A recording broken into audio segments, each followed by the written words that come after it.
there already. Yeah. All right, guys. Well, good morning. My name's John Fanta. I am originally from the west side of Cleveland, Ohio. Wait. So it says it says up to. Go ahead, you keep talking. We're shutting somebody else down that's cut Yep. there. Yep. And guys, I know that you're going to be freshmen in high school in the fall, and I've been in those shoes. I'm 25 now, but I graduated high school in 2013, graduated college in 2017. And the first thing that I would say to you is if you're interested in broadcasting, in talking about sports and doing all that stuff like I was when I was your age, the first thing I'm going to tell all of you is be a yes man. You know, say yes to any opportunities that you can get as you go into high school. Did we grab the wrong mics? Because even if you do something that you think to yourself, this isn't my dream job, or this sport's not my favorite sport, or, you know, I'm not sure if this is what's for me. I can tell you guys right now, when I was in high school, when I was a freshman in high school at St. Ignatius High School up in Cleveland, Ohio, that when I got there, I played football in the fall. I was a terrible left guard. If I was blocking for a quarterback, he feared for his life. And I got done with the football season, and my dad said to me, "Well, you've always wanted to be a sports broadcaster." That was kind of my dream growing up. I'm sure, like some of you, as a little kid, I'd watch games and then think, "Wow, it's really cool that these guys get to talk about the games." You know, you whether you're whatever you're a sports fan of, whatever you're a fan of, you kind of love the fact that, hey, like, it's really cool that these guys get to talk about this, you know, day after day and be a commentator. And that's what inspired me.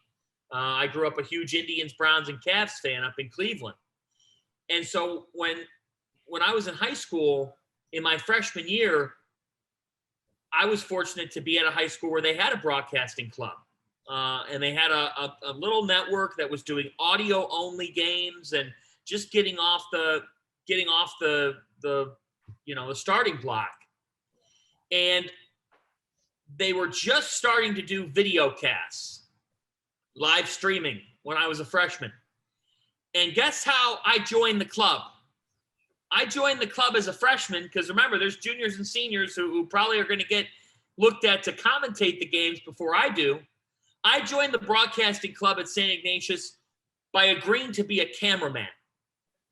Now, I don't want to be a cameraman forever, but that's how I got to be a part of the broadcast.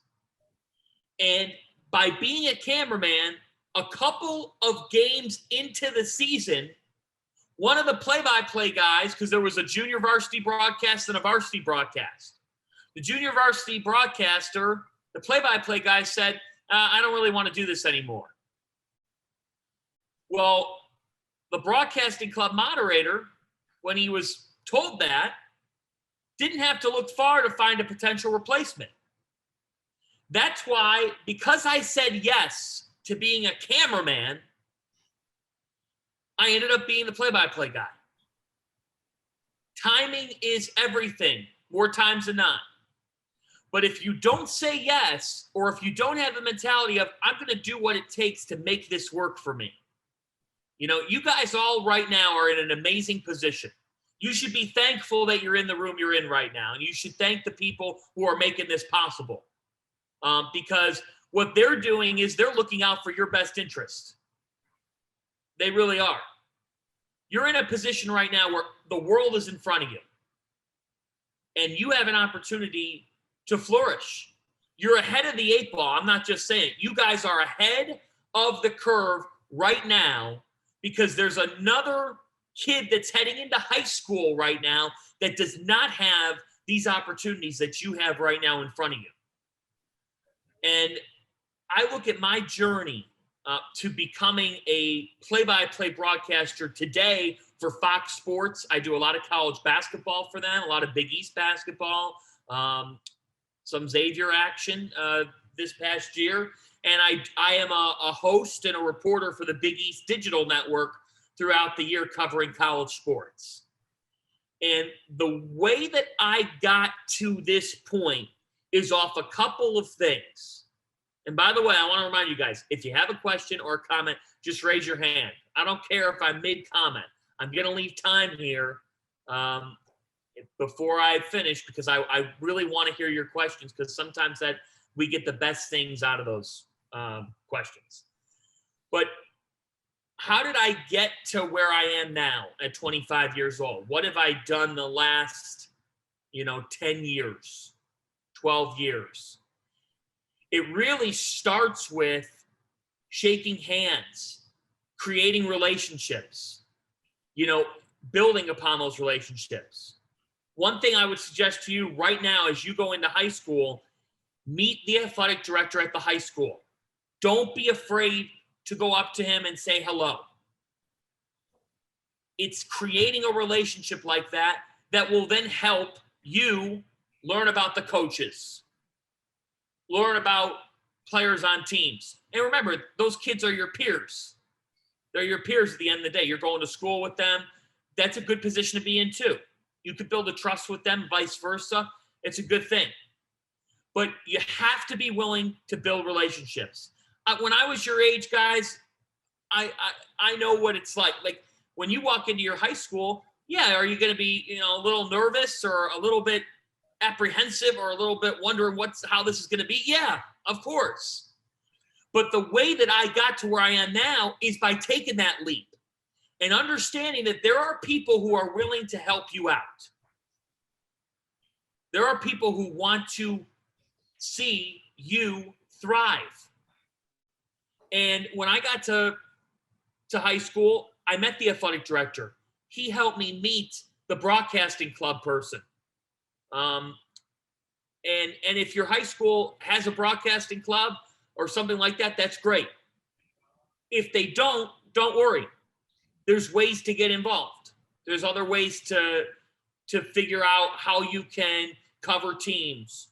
It's never been easier to produce content and broadcast. You could do an interview off Zoom.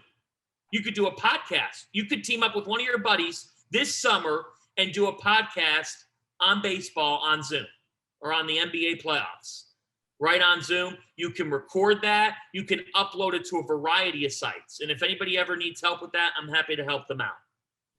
But going back to it, when I got to high school, I met with the athletic director. I then started to meet with coaches. First, basketball. I did interviews after practices. Like I told you guys, I started out as the cameraman for junior varsity basketball. By the end of the basketball season, I was the play-by-play guy for junior varsity basketball. I actually played football my sophomore year. And after that sophomore year, I decided, look, I have no future playing football. I've got more holding penalties than good blocks.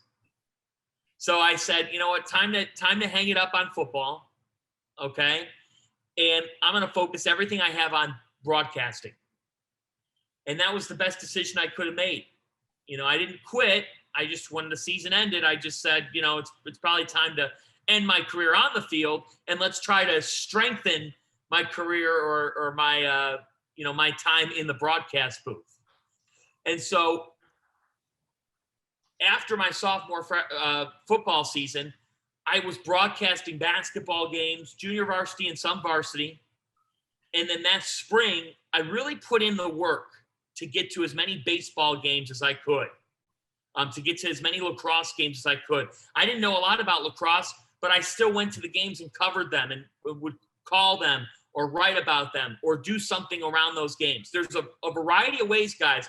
If you want to be a play-by-play guy, that's great. But my biggest advice to all of you now is don't look at yourself as just a play-by-play guy, as just a reporter, as just a writer. In 2021, in broadcasting and in journalism, the key to being successful is being versatile. You have to have versatility. You have to be willing to say, yeah, I can do play-by-play. Yeah, I can do reporting. Yeah, I can do hosting for you. Oh, I could do a podcast for you. The more you can do, the better. The better chance you have of getting hired. And so as my high school journey went on, I kept increasing sports. I was doing rugby. I was doing hockey. I ended up doing a state championship football season in 2011 for Ignatius, and it was amazing to call that season. I got to call the state championship game from Fawcett Stadium at the Pro Football Hall of Fame. Pretty cool. And when I got done with high school, I had a couple of things that were a big advantage. And this is why I say to you guys, as you head into high school, you have a huge opportunity. Because when you go into college, if you have gotten on the air and gotten what we call repetition, you're doing a lot of games, you're going to a lot of games, you're covering people, you're comfortable interviewing people, you're comfortable doing an on-camera hit, podcasting. High school is a great time to just get opportunities. Your voice doesn't have to be perfect. You don't have to put on the perfect broadcast. The beauty of this is, guys, nobody ever has the perfect game. If they do, it's very rare. You can always get better. You can always work on your craft. So look at high school as a time to take on opportunities. If you make a mistake, it's okay. It's okay to fail. A lot of guys get into broadcasting and they're like, I have to be perfect. I have to do everything the right way. Nobody's going to be perfect. Everybody makes mistakes. The best guys in broadcasting, Jim Nance, Joe Buck, Al Michaels, Mike Breen, when they make a mistake, you know what makes them great? They say they made a mistake and they instantly get back into their flow of calling a game. So as my time in high school went on, I ended up doing 200 some events in a year. And when I was looking at colleges in my senior year, and I want to tell you guys, when you're looking at colleges, college is what you make of it, no matter where you go. Every different university or college is going to have a different broadcasting program, and they're going to try to tell you what they're doing or what's going.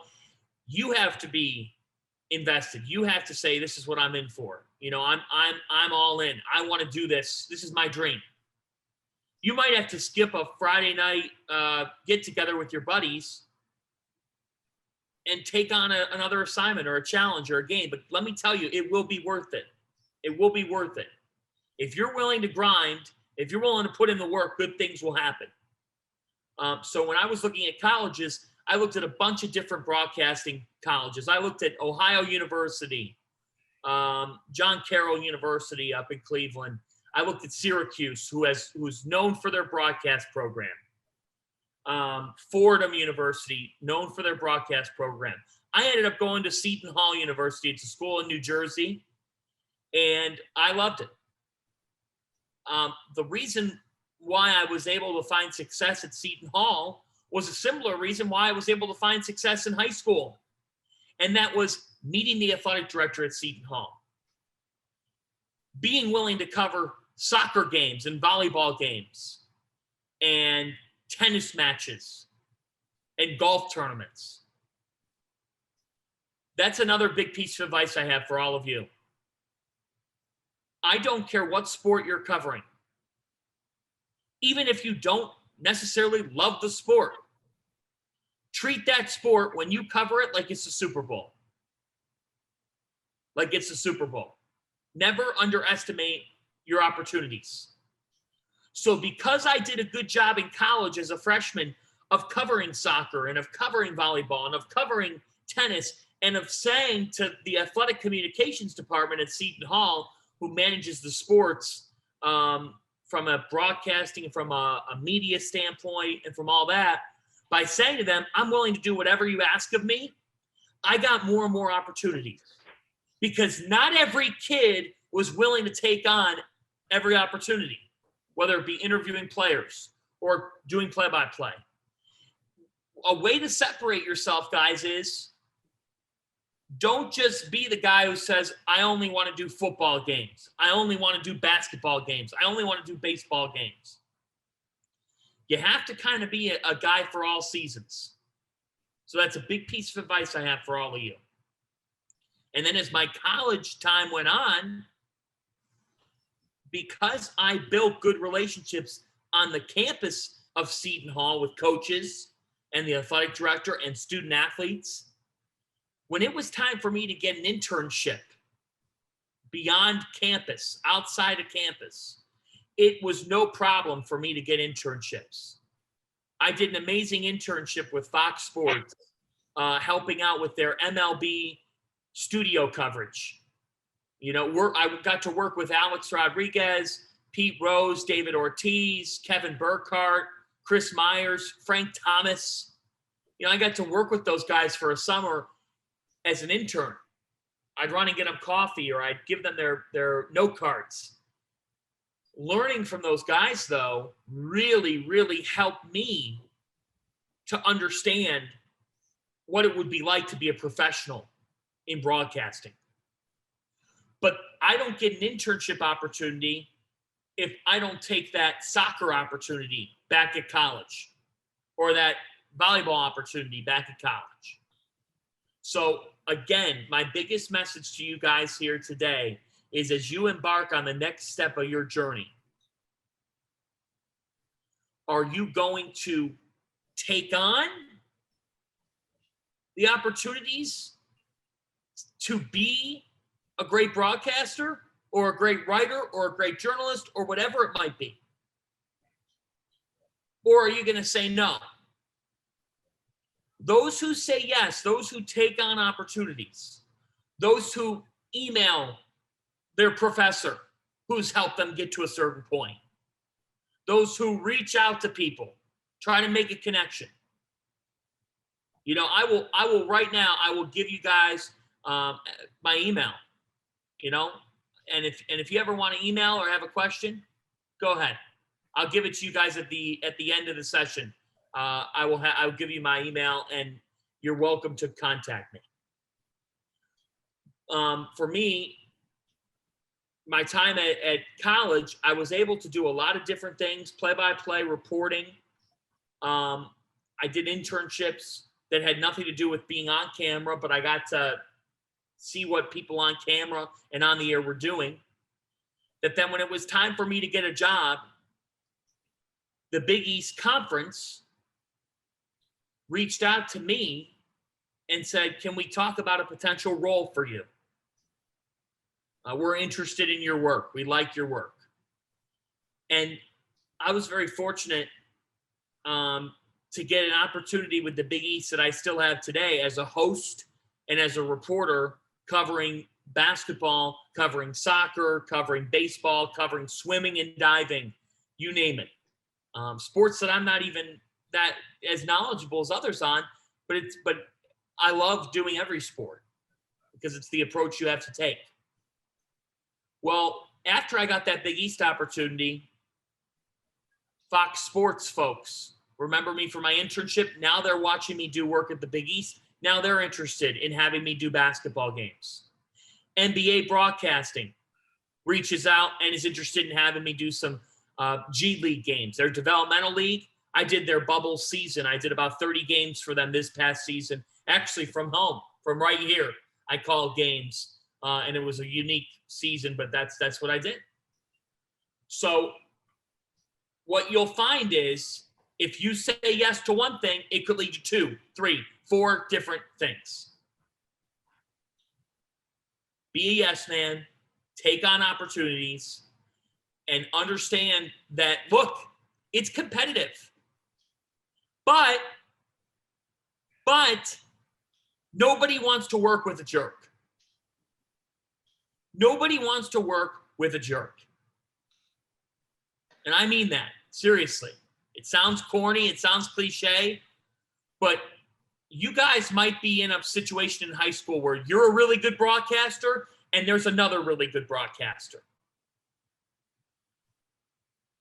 You have to do your best job. If you do your best job, good things will happen. Will there be a day when maybe you don't get a game that you wanted? Yeah. That's life. But responding from that and being that much better tomorrow, or when you do get your number called, doing a good job, it will pay off if you take the right mental approach. And if you keep saying yes to opportunities. So I hope that what I've just said to you has been helpful. We have some time, I believe, a couple minutes. After what I've said to you in a short period of time, I would have to think there has to be at least one question, if not a couple. So who has the question? I see right up front here, we've got a question, which is outstanding. Tell me your name and tell me your question. Yeah, it's just right there. I should hear you. My name's Nick, and my Nick, question is: once we've found what we really enjoy the most, should we try to keep going with that, or should we keep moving around? I would say keep moving around at this age, because Nick, you might be able to either gain a further appreciation of some of those other things, or Nick, you might say to yourself, by the time you try those other things, at your age, you might say to yourself after a couple years doing it, I really don't like doing this. But you know what, Nick? At least you know. At least you know what you like to do and what you don't like to do. But in this profession, as a broadcaster now, there are certain things. I love everything that I do, and it beats working in a cubicle. But there are certain things that you like more than others. Don't let that affect the way that you do your work.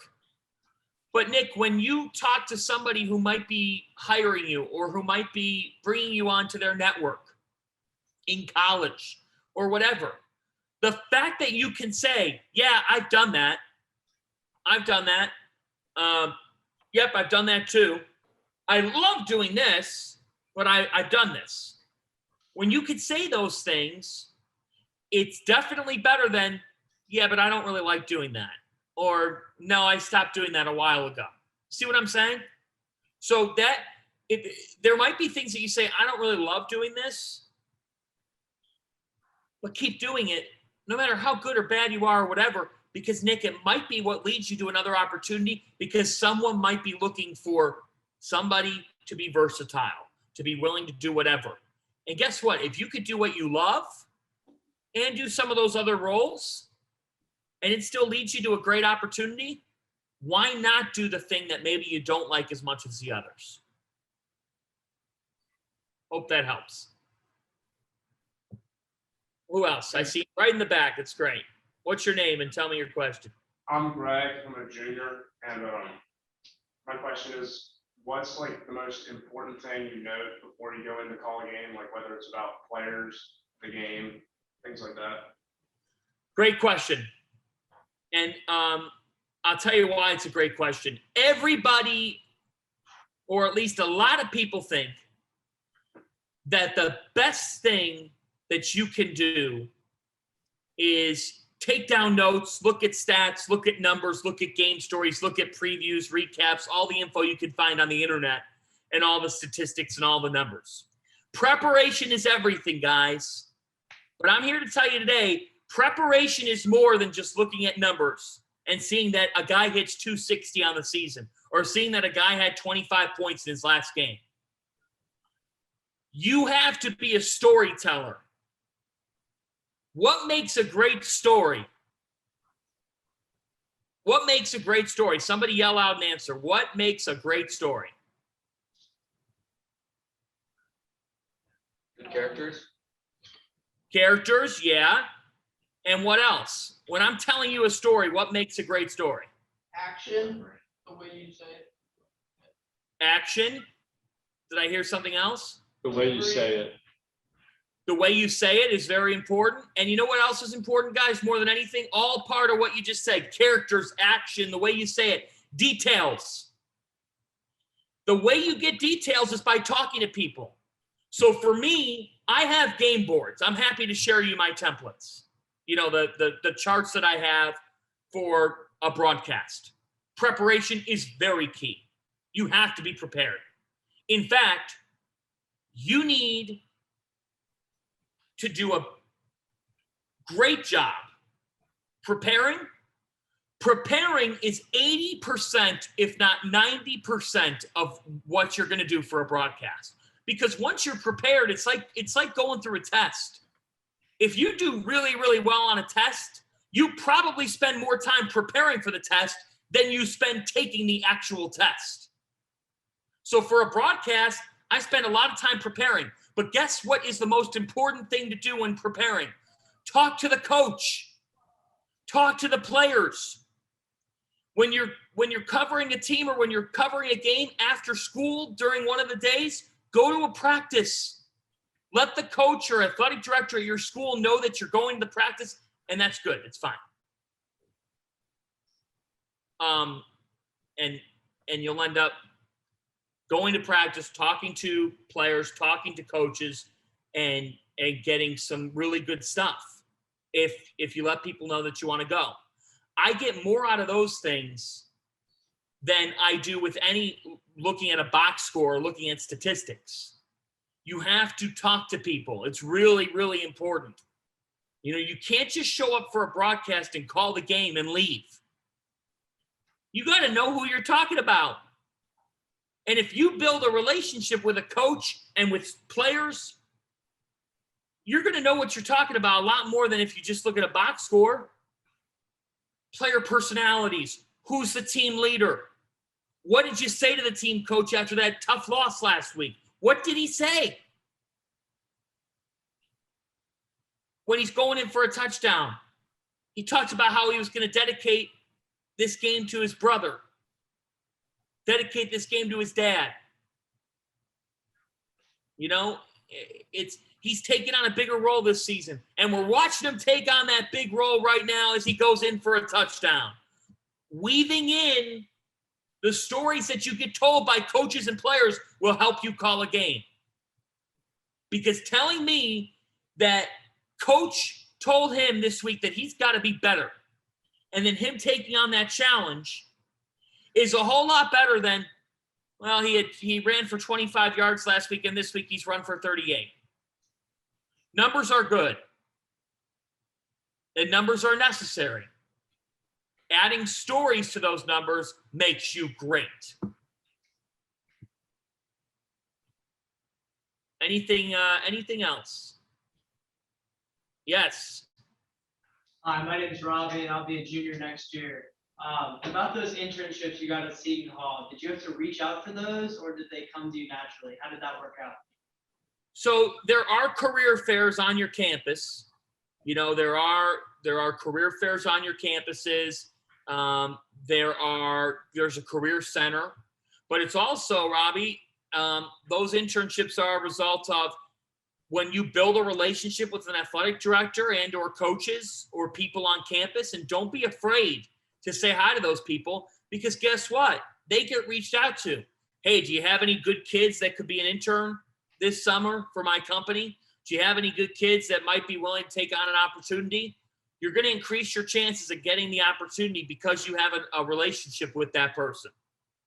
So it's a variety of things, but you have to be willing to shake hands. And for me, guys, if you guys are if you're a great broadcaster, good broadcaster, if you're a broadcaster, you also have to be willing to broadcast off the air when you're not on the air, when nobody's watching. And what I mean by that, to your question, Robbie, is if you're a good talker on the air, you should be a good talker off the air. You should be able to go up to people and say, hey, what's going on? Or, hi, my name is. What about you? What's new? When you talk to those people, don't always make it about yourself. Be a good listener. Ask questions. You know, be an energetic person. Be outgoing. It's not all about you. At a certain point, when you've built that friendship or that relationship up with somebody in the athletics department or somebody in the broadcasting club, there will be a time when you can ask a question about your career or ask about what they think of where you're at, if they're that type of person, if they're a mentor for you. but don't make it all about you right from the get-go. You know, you have to be willing to build those relationships. There will be career fairs. There will be a career center. There will be online listings of internships. Where you separate yourself is when you say, oh, I know this person who knows this person at that company. Can they connect me? That's how you separate yourself. But that's how I was able to get those internships. And I interned at NBC Sports. I interned for Westwood One Sports, who does radio coverage. And I interned for Fox Sports. And it was a variety of ways. One was off the Career Center. One was off of a referral. Somebody recommended my name to someone. And another was off of personal relationship.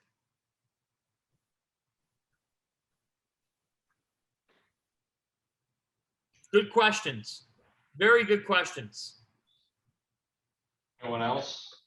We good? Well, I think that'll end our first session. John, thanks again. Let's give it up to John. Oh, let me tell you guys. Let me tell you my email here. Feel free to email. I'll write it down on the board. Here it is. It is J Fanta, F as in Frank, ANTA 25107 @gmail.com. If there's a way that I can help you, if there's a way that I can assist, if there's a piece of advice I can give you, do not hesitate to reach out. I have a bunch of kids right around your age that reach out, that ask for help, that ask for something, that ask for an opinion. I'm happy to help. I was once in your shoes. I wanted the same help. So thank you for your time today. I hope you guys are having a good week, you know, and be thankful for the opportunities that you've got coming. And remember, everything's in front of you. So take it on. And if you ever need anything or there's a way I can help you, I'm happy to do so. Yeah, thanks again. You guys, if you need your laptops or anything, bring them out with you. You guys are going to be working on the same thing we were. You guys were. If you need a shooter at it, talk to Trey or Phil. Yeah, come on out this way. And then the next guy's rolling in here in a second, John. Yeah, no worries.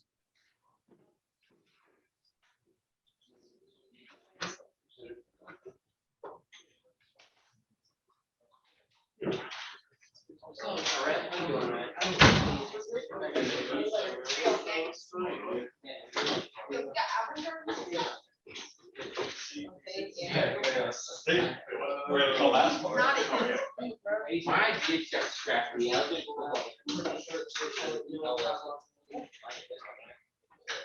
They're trying to talk with me. Is there a recording? What you do this? That's everybody. You're hanging out, you say? Yeah, I'll start. I think we're good. All right, John, this is big group number 2. They're all in the back, I guess. So I don't know if that means anything. But yeah. All in the back. How are you guys this morning? Good. Good. Good energy. My name's John Fanta. I am a broadcaster for Fox Sports and the Big East Network. I cover a lot of college basketball, but I cover college soccer, baseball, softball, tennis, golf, swimming, and diving.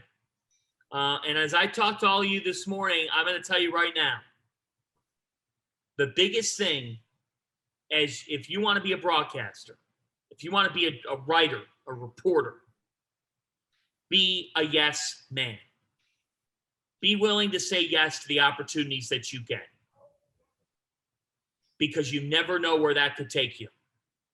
If you like it, it could take you to even more opportunities. If you don't like it, at least you found out that it's not something that you want to do. That doesn't mean to say no. It means to explore, to say yes. I was once in your shoes. You know, I think back, I was growing up on the west side of Cleveland, Ohio. Now I live in New Jersey. I live in New Jersey. I went to a college, Seton Hall University in New Jersey, and I've stayed out here for my work. And the Big East Network is located in New York City. but I've come to your neck of the woods. I've covered a lot of Xavier before and will this upcoming year. But growing up on the west side of Cleveland, I was a huge Browns, Indians, Cavs fan, still am today. And I always thought how cool it was when you're watching these games and you're seeing guys commentate and guys broadcast. And that's literally what inspired my passion from the age of 6 or 7. I said, I love that these guys get to talk about sports. Man, it would be cool if I could do something like that. And for me, going throughout my school years, in grade school, I did the PA announcements. In high school, the first fall of my high school time, my freshman year in the fall, I played football. I was a terrible left guard. Terrible. If I was blocking, it was the end of the game, or the quarterback feared his life. I got done with the football season, and my dad said to me, hey, you love this broadcasting thing, or you've always had a passion. You got to find a way to express that, to get opportunities in broadcasting. So the week after the football season ended, I went into the athletic director's office. And that's a big piece of advice I have for all of you. Create relationships. Create relationships. Talk with people. If you want to be a broadcaster, you're talking on the air, right? The best broadcasters are great at talking to people off the air when they're not on the air. When I went into the athletic director's office and said, hey, my name's John. I'm interested in broadcasting. He said to me, he goes, well, we've got a broadcasting club. And, oh, by the way, the director of the club is here today. He's here with us. He's down the hall. I got a chance to meet with him. We talked for an hour and a half about sports, about life, about all that. And he said, can you be a cameraman for the junior varsity basketball season? Now, I didn't want to be a cameraman. But what do you think I said? I said yes. And that's a big thing that I would say to all of you. You may not want to be a cameraman. You may not want to be a cameraman at first and may end up loving being a cameraman. By being a behind-the-scenes person, you gain an appreciation for all those people that someday when you're calling the Super Bowl or when you're calling the big game, you're going to know how important the cameraman, the producer, the director, the technology people, all those people are for you to be that shining star on camera. It just doesn't happen. You got to have teammates. You got to have people around you. So I was a cameraman for the junior varsity basketball season for St. Ignatius High School. And we got about 4 or 5 games into the season, and the guy that was doing play-by-play for the JV games showed up one night and said to our broadcasting club director, I don't really want to do this anymore. What? So when he said that, guess what happened? That guy who was the cameraman is now being asked to call the game. And I'm not calling that junior varsity basketball game if I don't say yes to being a cameraman. So it all starts with something. That's what it started with saying yes to being a camera guy. From there on out, I ended up calling basketball games, baseball, lacrosse, soccer. Not every sport I knew everything about. No. We're going to get to the what you do for preparation. It's very important.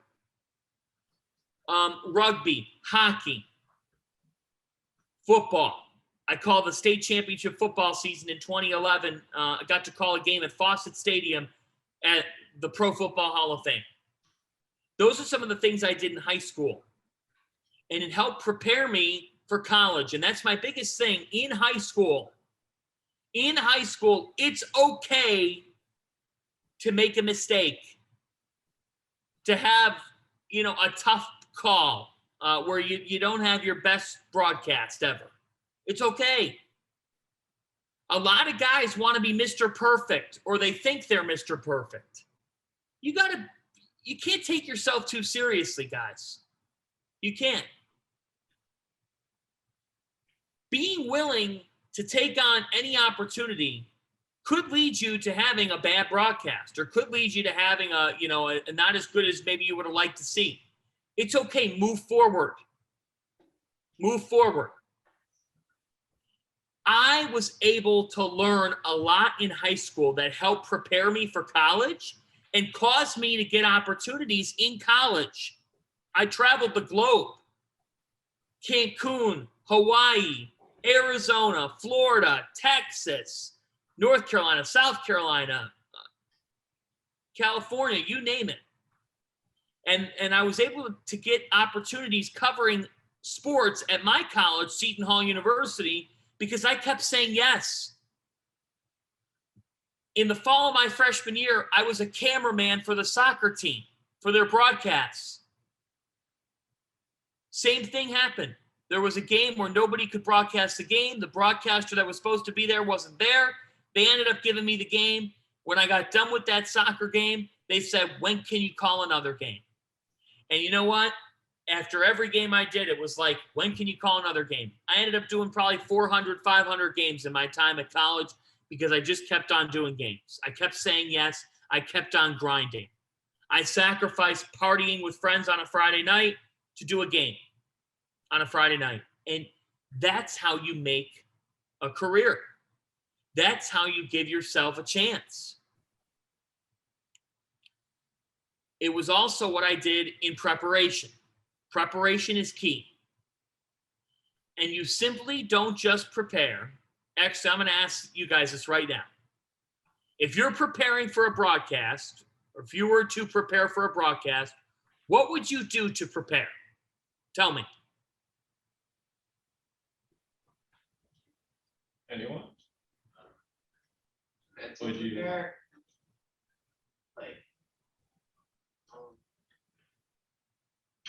What'd you say?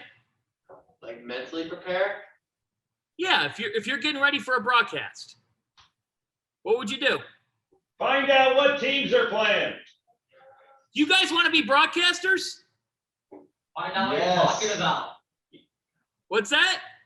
Find out what you're gonna talk about, like research. Find out what you're going to talk about. Get statistics. Get numbers. Get details. Talk to people. Learn about the players.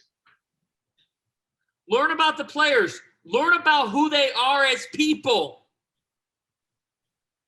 You know, if you guys want to do this, one of the biggest things is you have to be just as good of a talker and as a person, as a presenter of yourself.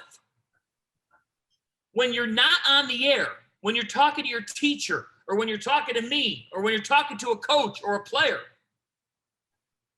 you know, you don't just show up and put a microphone on and start calling the game. It's not that easy. But it's a lot like taking a test. You're going to end up spending more time preparing for the test or preparing for the game than you will for the actual game. Teams, what do teams do all week leading up to a game? Yeah, Practice. they practice. They practice their tails off. Broadcasters have to do the same. So if I'm a broadcaster and I did this in high school, I did this in college, what do you think is the best time to talk with a coach leading up to his game? During practice. Yes. Go to a practice. Talk to him when he gets done. Ask him for 5 minutes of his time, 10 minutes of his time. You ask him for 5, he'll probably give you 15 because he'll have some long answers and he's going to want to talk about his team. Bring a recorder. Bring an iPhone. Bring an iPhone, record the conversation. Take some notes down. You know, I have my game board templates I'd be happy to share with any of you. But a great broadcast isn't simply knowing that a guy hits 270 on the season, or that a guy had 25 points his last time out, or that Kevin Durant's averaging 36 in the playoffs. That's not simply what a great broadcast is. A great broadcast is Kevin Durant told me that he has been working tirelessly. He worked 2 hours last night after the game ended with their assistant coach on his 15 to 17 foot jumper. He was here for 2 hours last night. And that's a big reason why he's averaging 36 in the postseason. When you can paint good stories with plenty of details, it makes a viewer enjoy what you're doing. And remember, guys, you're not broadcasting for yourselves. You're not broadcasting even for your partner that's next to you. Remember the audience. It's not all about you. The audience is there to watch the game. You're there to call the game, and you're also there to tell the story. And that is what makes a great broadcaster, is being a great storyteller and being willing to build relationships and connections that help you get stories and details that you couldn't just get by looking at statistics or a box score. Today, I'm a play-by-play broadcaster for Fox Sports, but I'm a reporter. I'm a sideline reporter. I'm a host. I'm active on social media. I try to do a little bit of everything because versatility is everything in broadcasting.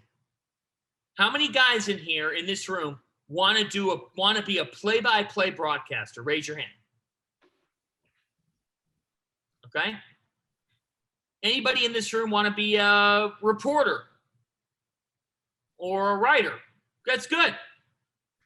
I'm going to tell you right now. If I came into a room and I was hiring someone, guess who I would hire? Writer. What's that? The writer. Well, the good writer, yes. But you know who I would really look at? The kid who, when I said, who wants to be a play-by-play broadcaster? And the kid goes, who wants to be a writer or reporter? And the same kid goes, Oh, that's good. I want to bring in the kid who wants to do a little bit of everything. Because there's a better chance that I have a role for you if you're willing to do a little bit of everything than if you're just willing to do one thing.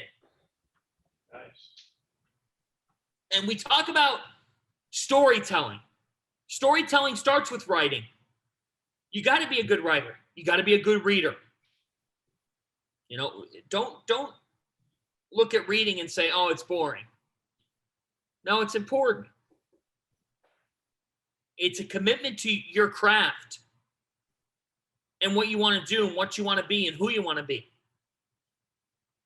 And another thing to understand is there are always going to be other broadcasters like you who want to do games, who want to do interviews, who want to do hosting and reporting and all that.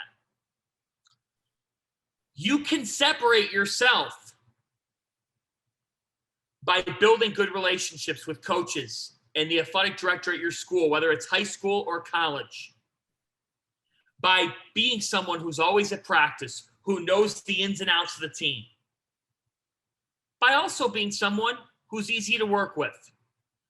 Remember this right now, because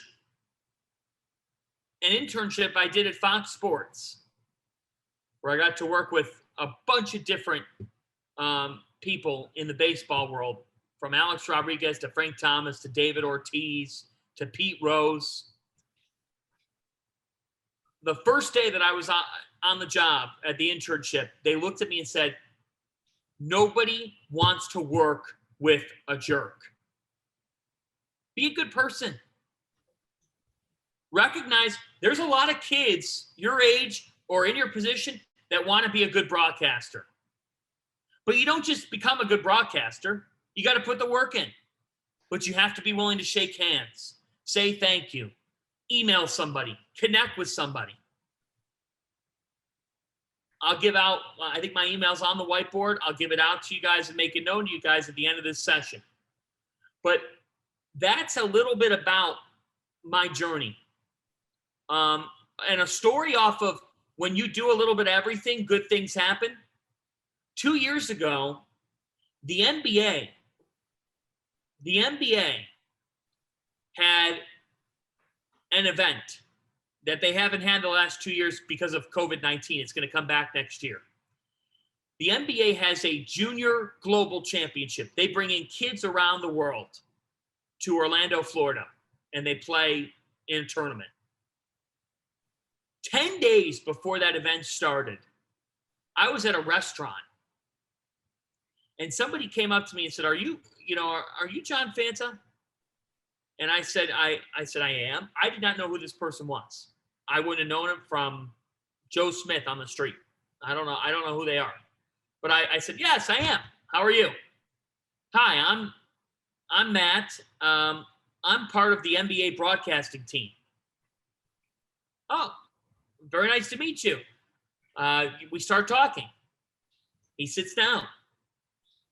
He ends up saying to me by the end of the conversation, hey, we have this junior global championship and we're really looking for a broadcaster. Would you be interested? He ended up interviewing me inside a restaurant. I was having a bite to eat. You want a good trip out, get a good slice of pizza and get a job. That's a pretty good trip. It's a pretty good night.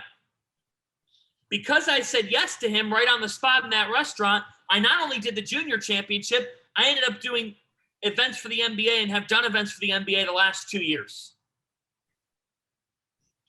And all because I said yes at a restaurant. I ended up going to Las Vegas and covering a G League event, being a reporter and a play-by-play guy. By doing both play-by-play and reporting, they wanted to hire me because they needed someone who could do a little bit of everything. This past year, they said, can you call games from home? We have a package of G League games that you can do over the next month. Can you do 30 games for us for $20,000? That all goes back to me saying hello to somebody inside a restaurant and not shaking them off. Be a good person. Nobody wants to work with a jerk. Be open. You all want to be good broadcasters. It all starts with preparation, being a good person to be around,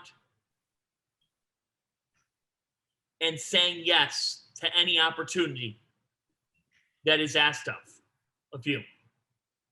So with that, we have a couple minutes. I want to take your questions. There's no such thing as a dumb question. Who has a question? Who has a comment, a story, anything you got? Right there. Tell me your name. Tell me your question. Hi, John. It's Robbie again. So Yeah. what are the next steps for you? What are you looking to do now in the future? Great question. So for me, we hit the summer, we hit June, and things definitely slow down on the college sports calendar. It's okay to have a slowdown period of time. My Big East role, I get paid throughout the year, so I do interviews and podcasting and different conversation series. I'll do off-season interviews with coaches. I have a couple of potential things on the horizon, potentially covering some MLS or some USL in soccer. But if you're on the college sports calendar, when you're my age of 25, you're probably on one of two calendars. Most of us are. We do a lot of college sports, or if you don't do a lot of college sports, you probably are in the minor league baseball wheelhouse. I'm in the college sports wheelhouse. So now's a quieter time. Still doing stuff here from home. After I talk to you guys, I'm doing a podcast here at 12:15. And the other thing is, how am I getting ready for the 2021-22 year? You asked what's next? Yeah. It's growing my work with Fox Sports. I do have an agent. That's a whole different conversation. But I have someone who I talk to about potential work, potential opportunities. So last year I did about 25 games, 25 to 30 live events for Fox Sports in college sports. How can we turn 25 or 30 to 50? What can we do? Now, I don't badger my bosses and say, I want 50, I want 50. No, we talk to them, have a conversation, tell them how much we've enjoyed it. And is there a way that we could potentially increase some opportunities? Is there an avenue in which Fox Sports could be in need of some more work? Have you thought of me for this role? How do you think I've done thus far? What can I get better at? Be willing to take feedback. So this next month is a time to look at potential opportunities, look at ways I can get better, talk to my agent about different avenues. You know, my dream is to be a major voice on a major sports network. I've gotten a chance at Fox Sports to be a voice. Am I Gus Johnson? Am I Joe Buck? No, but I'm 25. You have to take it one day at a time. So it's all part of a process. But this time of year is looking at that process and how do we grow it? How do we build ourselves up on the Fox roster? Is there a play-by-play opportunity with an NBA team I should look at? You know, what are the ways in which I can grow? Assessment is really important. You should listen to yourself after you get done with a broadcast. If it's right after, it's fine. If it's 3 days after, sometimes people like doing that. I like doing it a little bit after to give myself time. So those are the types of things that I'm doing right now. And what's next is looking at opportunities, trying to grow with Fox, actually working on a new contract with the Big East Network right now, and sort of looking at, okay, where am I at and where am I trying to go? I will tell you this, guys. There's no such thing.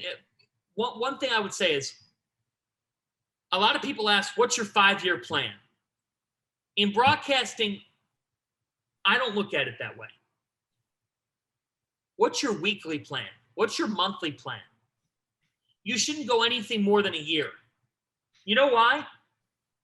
You could get a phone call tomorrow that you could be the voice of a team.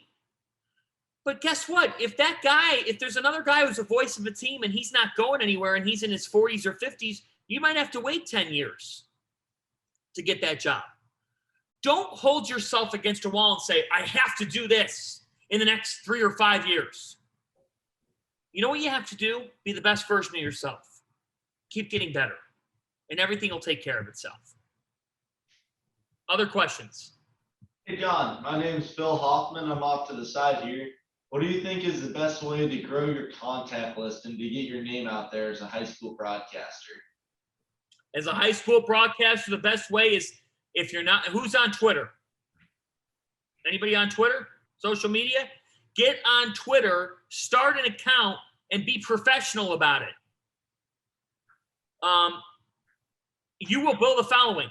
I started from nothing on social media. Now I have 15,000 followers who trust me. You know, you build a voice, you cover games, you give observations that are appropriate. Start a podcast. Look on your phone, use the Anchor app. It's called Anchor. It's really easy to use. You can record and upload a podcast to a page in the same sitting within an hour. Start a podcast with a friend this summer. Just try interviewing people. Try talking with people. It could be a buddy. You know, it could be a coach that you know. Give yourself opportunities to brand yourself. You can record any video interview off of Zoom. You can record it if 5-10 minutes long, and you could post to a personal YouTube page. You see what I'm saying? There are ways in which you can contribute and build your own brand. Email professors, email coaches, get in touch with people this summer, reconnect. But starting a podcast, doing a Zoom interview series, and building yourself on social media those are the 3 biggest things I can say about starting to get yourself going with content. Other questions? Yeah, I think we're good, John. Thanks again. Let's give it a hand, too. My email, guys, is here's my email, jfanta25107@gmail.com. If you have a question or you want to reach out to me, I talk with kids around your age all the time about what they're trying to do, how they're trying to fulfill a dream. I was once in those shoes. It wasn't that long ago, and I would love to help you if I can help you. So shoot me an email, connect. Happy to help if there's a way I can. If you have a podcast, I'd happily go on your podcast, get interviewed, whatever you need, guys. I'm happy to help. I hope you guys have a good rest of the day and a great summer. And thanks for taking some time today. I appreciate your time. Thanks, John. See you, John. See ya. Thank you. This went well. This is great. I enjoyed it. Yeah, thank you. All right, see ya. Have a great day.